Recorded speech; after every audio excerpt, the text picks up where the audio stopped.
Mga bus paghihapon ang unang public transportation sa mga dakbayan sa Sugbo, Mandawi ug Lapu-Lapu kung ipatuman na ang General Community Quarantine. Samtang Plitihan, Usbawan. Ano yung report ni Femari Dumabo? Kapin sa 200 ka mga bus ang magsilbi nga unang public transportation ng mamasahero sa dakbayan sa Sugbo, Mandawi ug Lapu-Lapu kun libkason ug dili na lugwayan pa ang enhanced community quarantine karong buwana. Kini ang gipaybaw ni Director Eduardo Montialto Jr. sa Land Transportation Franchising and Regulatory Board sa Rehiyon 7, human sa ilang tigom uban sa kadagkuan sa Tri-Cities. Nasabutan nga usbawan usab ang Plitihan. We have already a workshop with the three LGUs, Lapu-Lapu, Mandawi, and Cebu City. Sila mismo ang nag-define kung pila ka ruta bit increase of our fare. Kaya masabtan man nato nga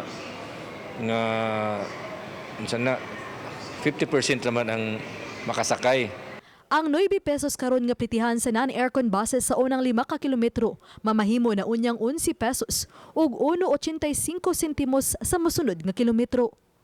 13 pesos na usab alang sa mga air-conditioned buses ug 2 pesos ug 20 centavos sa mosunod nga kilometro. Kung kulang pa unya ang mga bus, diha na padagano ng mga modernized vehicle. Sa mosunod nga mga semana, tugutan na nga mamasahero ang PUV Express, taxi, TNVS, dayon ang mga PUJ. Muhatag ang LTFRB 7 og special permit pinaagi sa online ug libre kini. Selection of transports companies will be kadtong dunay consolidation. It's either corporation or cooperatives nga dunay good fleet management. Kaya importante gikan sa ilang garahe o sa i-release doon na sila'y safety officer nga ilang i-check ang ilang driver. Samtang sa probinsya sa Sugbo, mato ni Montialto nga mag-agad lang kini sa mga LGU kung mapasud sila sa ilang mga borders o mga public transportation.